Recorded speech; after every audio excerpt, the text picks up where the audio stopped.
ఇంకెక్కడికి రా ఫ్యాక్ట్స్ చెప్పడానికి. ఓహో, ఈ రోజు టాపిక్ దేని మీద? నువ్వు స్పైస్ గురించి ఎప్పుడైనా విన్నావా? వినడం ఏంట్రా, తిన్నాను కూడా. తిన్నావా? అలా ఎలా రా? లవంగాలు, యాలకులు, జీలకర్ర, ధనియాలు వీటిని తింటారుగా. ఒరే, నేను అడిగింది మసాలా స్పైసెస్ గురించి కాదురా.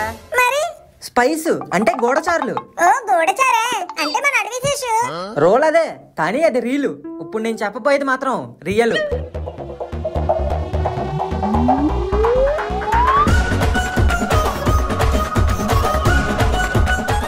గూఢచారులు అనగానే మన సినిమాల్లో చూపించినట్టు స్టైలిష్ గా ఒంటి మీద సూట్లు, చేతిలో గన్స్ తో విమానాల్లో తిరుగుతుంటారు అనుకుంటే మాత్రం మీరు కొబ్బరి చిప్పల్లో కాలేసినట్టే. గూఢచారులు చేసే త్యాగాలు, వాళ్ళు మన కోసం పడే కష్టాలు వింటే కన్నీలాగవు. తమ సొంత ఐడెంటిటీని, ఫ్యామిలీని వదులుకుని ఎన్నో రిస్కులు తీసుకుని తమ ప్రాణాలు సైతం పణంగా పెట్టి పరాయి దేశాల్లోకి వెళ్లి అక్కడి వాళ్ళతో కలిసిపోయి లెక్కలేనని సాహసాలు చేస్తూ మన దేశ రక్షణకు ఉపయోగపడే ఎన్నో విషయాలను మనకు చేరుస్తూ ఉంటారు గూఢచారులు. అవతలి దేశం వాళ్ళకి దొరికిపోతే మరణశిక్ష వేయడానికి కూడా వెనకాడరని తెలిసినా కూడా వెన్ను చూపకుండా మన దేశ ప్రజలకు వెన్నంటే ఉంటారు గూఢచారులు. అలా ఈ మట్టి కోసం, మన కోసం ఎన్నో సాహసాలు చేసి చరిత్రలోనే నిలిచిపోయిన మన ఇండియాలోనే అతి గొప్ప స్పైల గురించి ఇప్పుడు తెలుసుకుందాం. Ravindra Kaushik, black tiger. ఈ పదాన్ని, పేరుని ఆయనకు బిరుదుగా ఇచ్చింది మామూలు వ్యక్తి కాదు. అప్పట్లో మన దేశానికే ప్రధాని అయిన ఇందిరాగాంధీ గారు. అసలు ఎవర్రా ఆయన? ఎక్కడి నుంచి వచ్చారు? రవీంద్ర కౌశిక్ ఏప్రిల్ 11, 1952లో రాజస్థాన్ రాష్ట్రంలోని శ్రీగంగానగర్ లో జన్మించారు. 1973లో తన బీకాం గ్రాడ్యుయేషన్ పూర్తి చేసుకుని కొత్త ఉద్యోగం కోసం ఢిల్లీకి వెళ్తున్నట్టు వాళ్ళ నాన్నకు అబద్ధం చెప్పి రీసెర్చ్ అండ్ అనలైసిస్ వింగ్ రాలో తన 2 ఏళ్ల శిక్షణా కాలాన్ని పూర్తి చేయడానికి అందులో జాయిన్ అయ్యారు కౌశిక్. అప్పటికే ఆయనకి పంజాబ్ భాష ఫ్లూయెంట్ గా వచ్చినప్పటికీ అక్కడున్న ఆఫీసర్స్ ఆయనకి ఉర్దూ కూడా నేర్పించారు. పాకిస్తాన్ పంపడానికి. నోరాలా ఎలబెట్టేకు, ఏగలు దూరిపోగలవు. రా ఏజెన్సీ వాళ్ళు పాకిస్తాన్ లో పనిచేయడానికి ఒక అండర్ కవర్ కావాలి అన్నప్పుడు అందరూ వెనకడిగేశారు, ఒక్క రవీంద్ర కౌశిక్ తప్ప. మనోడి ధైర్యానికి ఫిదా అయిన రా ఏజెన్సీ వాళ్ళు మన రవీంద్ర కౌశిక్ ని రెసిడెంట్ ఏజెంట్ గా చేద్దామని అనుకున్నారు. అందుకు తగ్గట్టుగా ఇస్లామిక్ గ్రంథాలను కూడా అతనికి పరిచయం చేసి పాకిస్తాన్ దేశం యొక్క మొత్తం సరిహద్దుల్ని, స్థలాకృతిని పూర్తిగా వివరించారు. అలా మన కౌశిక్ కి ఫుల్ గా ట్రైనింగ్ ఇచ్చి 1975 నాటికి అప్పటిదాకా ఉన్న అతని ఇండియన్ అఫీషియల్ రికార్డ్స్ అన్ని ధ్వంసం చేసి అతనికి నాబీ అహ్మద్ షకీర్ అనే పేరు పెట్టి పాకిస్తాన్ లోని ఇస్లామాబాద్ కి పంపించారు. ఏంటి, ఇండియా నుండి పాకిస్తాన్ కి, అది కూడా అక్కడ పౌరుడి కింద మార్చేసి పంపారా? అవును, నువ్వు దీనికే ఎలా అయిపోతుంటే నేను నెక్స్ట్ చెప్పేది వింటే ఇంకేమైపోతావో. ఇంతకీ ఏమైంది? పాకిస్తాన్ కి వెళ్లిన మన రవీంద్ర కౌశిక్ కరాచీ యూనివర్సిటీలో జాయిన్ అయ్యి LLB డిగ్రీ పూర్తి చేశాడు. ఆ తర్వాత ఎంతో కష్టపడి అతను పాకిస్తాన్ ఆర్మీలోని మిలిటరీ అకౌంట్స్ డిపార్ట్మెంట్ లో కమిషన్డ్ ఆఫీసర్ గా జాయిన్ అయ్యాడు. దాని తర్వాత మేజర్ స్థాయికి ప్రమోట్ అయ్యాడు. అలా మేజర్ అయిన కౌశిక్ 1979 నుండి 1983 మధ్య పాకిస్తాన్ సైన్యం గురించి, వాళ్ళ టాక్టిక్స్ గురించి, మనల్ని దొంగదెబ్బ తీయడానికి వాళ్ళు వేస్తున్న ప్లాన్స్ గురించి రహస్యంగా మన ఇండియా అధికారులకు చేరవేసి సుమారు మన ఆర్మీలోని 20,000 మంది సైనికుల ప్రాణాలని కాపాడాడు. ఇక ఆ తర్వాత అక్కడ ఆర్మీ యూనిట్ లో పనిచేసే ఒక అతని కూతురైన అమనత్ ని కౌశిక్ పెళ్లి చేసుకున్నాడు. ఇంకేం, అక్కడ హ్యాపీగా సెటిల్ అయిపోయినట్టే. కాదు, ఇక్కడే పెద్ద తప్పు జరిగింది. ఏంటది? సెప్టెంబర్ 1983 రవీంద్ర కౌశిక్ యొక్క 8 ఏళ్ల రహస్య జీవితం బయటపడింది. అతను పాకిస్తానీ కాదని, ఇండియాకి చెందిన గూఢచారని అక్కడ అధికారులకు తెలిసిపోయింది. అలా ఎలా తెలిసిపోయిందిరా? అసలు తప్పు ఎక్కడ జరిగింది? తప్పు కౌశిక్ సైడ్ నుంచి జరిగింది కాదు, ఇంకో రా ఏజెంట్ వల్ల జరిగింది. ఎలా?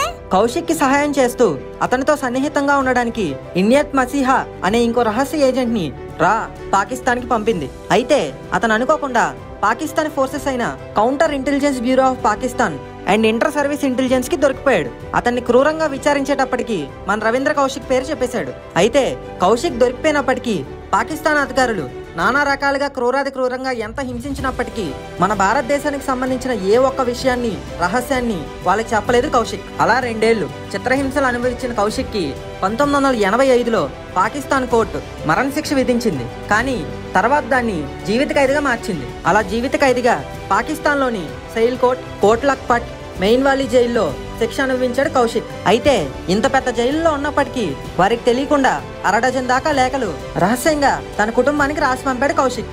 మరి మన ఇండియా వాళ్ళు ఆయన్ని విడిపించడానికి ఎటువంటి ప్రయత్నం చేయలేదా?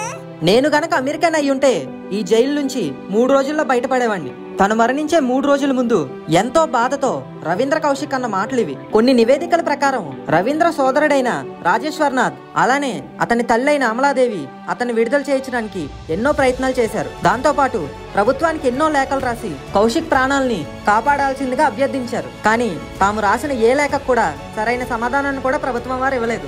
అలా జైల్లోనే 16 ఏళ్ల పాటు నరకయాతన అనుభవించిన రవీంద్ర కౌశిక్ 2001 నవంబర్లో ఊపిరితిత్తులు అలానే గుండె సంబంధిత సమస్యలతో మరణించాడు. అతని శరీరాన్ని ముల్తాన్ జైల్లోనే ఖననం చేశారు. ఆయన ఎంత సహాయం చేశారు ఈ దేశానికి, కనీసం అతని దేహాన్ని కూడా నోచుకోలేకపోయింది ఈ దేశం. అవునరా, తన మరణాంతరం ఆ వార్తను తెలియజేస్తూ జైపూర్లో ఉన్న రవీంద్ర కుటుంబానికి కోట్ లఖ్పత్ సూపరింటెండెంట్ ఒక లేఖను పంపారు. అందులో ఇలా ఉంది: మాకు డబ్బు వద్దు, గుర్తింపు కావాలి అని.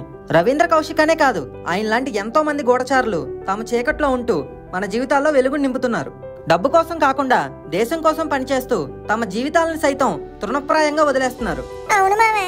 రవీంద్ర కౌశిక్ గారిలాగే ఇంకొంతమంది గూఢచారుల గురించి చెప్తాను, వినండి. మోహన్ లాల్ భాస్కర్, ఇతను కూడా ఒక అండర్ కవర్ ఏజెంట్. ఇంట్లో వాళ్ళకి చెప్పకుండా ఇస్లాం మతంలోకి మారి మొహమ్మద్ అస్లాం అనే పేరుతో పాకిస్తాన్ లోకి ప్రవేశించాడు.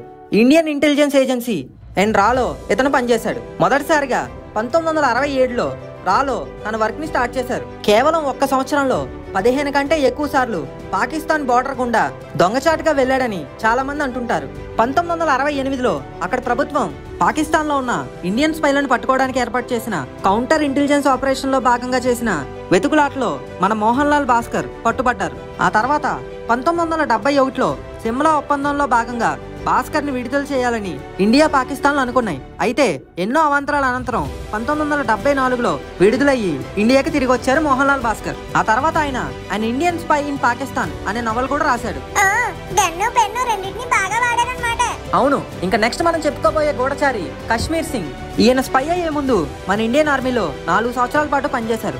ఆ తర్వాత మొహమ్మద్ ఇబ్రహీం అనే పేరుతో పాకిస్తాన్ లోకి ప్రవేశించాడు. లైన్ ఆఫ్ కంట్రోల్ దగ్గర ఉన్న పరిస్థితులు అలానే ఇండియా పాకిస్తాన్ బోర్డర్ దగ్గర మోహరించిన ఆర్మీని అండ్ ఇంకొన్ని ఇంపార్టెంట్ విషయాలను కూడా రహస్యంగా ఇండియాకి పంపేవారు. అయితే ఫైనల్ గా ఈయన కూడా పాకిస్తాన్ ఇంటెలిజెన్స్ యూనిట్ చేత అరెస్ట్ చేయబడి దాదాపు 35 సంవత్సరాల పాటు జైల్లో ఉండిపోయారు. మరి గూఢాచార్యం అంటే ఏంటనుకుంటున్నారా? పట్టుబడితే పని అయిపోయినట్టే. అయితే ఇక్కడ మెయిన్ గా చెప్పుకోవాల్సిన విషయం ఏంటంటే, ఆయన అన్నేళ్ళు అక్కడ ఉన్నప్పటికీ పాకిస్తాన్ వాళ్ళు 3rd డిగ్రీ టార్చర్ పెట్టినప్పటికీ ఆయన ఇండియాకి సంబంధించిన ఎటువంటి సమాచారాన్ని వాళ్ళకి లీక్ చేయలేదు. చివరిగా 2008లో పాకిస్తాన్ ఫెడరల్ మినిస్టర్ అయిన అన్సార్ బర్నీ మానవతా దృక్పథంతో ఆయన్ని విడుదల చేయడానికి సాయం చేశారు. అలా తన 60 ఏళ్ల వయసులో తిరిగి మన ఇండియాకి తిరిగి వచ్చారు కశ్మీర్ సింగ్. ఎందుకు లేరా, ఇప్పుడు వాళ్ళ గురించి చెప్తాను విను. అనగనగా ఒక అమ్మాయి, ఆమె కొలీగ్ అయిన ఇంకో అమ్మాయిని బ్రిటిష్ వాళ్ళు బంధించారు. మామూలు వాళ్ళైతే ఏం చేస్తారు? భయపడతారు, లేకపోతే బాధపడతారు. కానీ ఈ మాత్రం ఏమాత్రం బెదురు లేకుండా తన బ్రెయిన్ తో ఆలోచించి ఒక డాన్సర్ లా గెటప్ వేసుకుని తన కొలీగ్ ని ఉంచిన ఆ ప్లేస్ కి వెళ్లి అక్కడున్న బ్రిటిష్ అధికారులకి తెలివిగా మత్తుమంది పెట్టేసి తను వెళ్లిన పనిని సక్సెస్ఫుల్ గా చేసుకుని వచ్చేసింది. ఇలానే కాదు, ఒక గూఢచారిగా ఎన్నో వేషాలు వేసి తనకంటూ ప్రత్యేక గుర్తింపు తెచ్చుకున్నారు సరస్వతి రాజమణి. బర్మాలో పుట్టిన ఈవిడ ఇండియన్ ఇంటెలిజెన్స్ విభాగాల్లో భారీ పాత్ర పోషించారు. ఈవిడికి సుభాష్ చంద్రబోస్ గారు ఇన్స్పిరేషన్. 1942లో కేవలం 16 ఏళ్ల వయసులోనే ఇండియన్ నేషనల్ ఆర్మీలో సరస్వతి గారు జాయిన్ అయ్యారు. ఆవిడ ప్రతిభకి ముగ్ధులై ఇండియన్ ఇంటెలిజెన్స్ లో అవకాశం ఇచ్చారు. ఇక్కడ ఒక ఇంట్రెస్టింగ్ ఫ్యాక్ట్ ఏంటంటే, మన దేశంలో అంత హై ర్యాంక్ లో భాగమైన మొదటి మహిళ మన సరస్వతి గారే. ఈవిడ 2018 జనవరి 13న గుండెపోటుతో మరణించారు. మన లిస్ట్ లో నెక్స్ట్ ఉన్న పేరు సెహ్మత్ ఖాన్. ఈవిడ Indian Kashmiri undercover agent. 1971లో జరిగిన ఇండో పాక్ వార్ సమయంలో ఇండియాకి కీలకమైన సమాచారాన్ని అందించి ఆ యుద్ధంలో ఒక ముఖ్య పాత్ర పోషించారు ఈవిడ.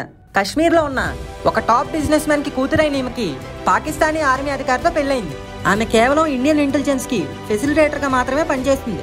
కానీ ఆ యుద్ధ సమయంలో ఒక అడుగు ముందుకేసి ఆమె పంపిన సమాచారం మన దేశాన్ని ఒక పెద్ద ప్రమాదం నుంచే బయటపడేసింది. అదేంటంటే, ఇండియన్ నేవీకి చెందిన centre class air craft carrier అయిన ఐఎన్ఎస్ విక్రాంత్ ని ముంచేయాలని పాకిస్తాన్ ప్లాన్ చేసింది. అయితే ఈ విషయాన్ని ముందుగానే సెహ్మత్ ఖాన్ మన ఇండియన్ అధికారులకి అందించడంతో ఇండియా ఆ ప్లాన్ ని వెంటనే తిప్పికొట్టింది.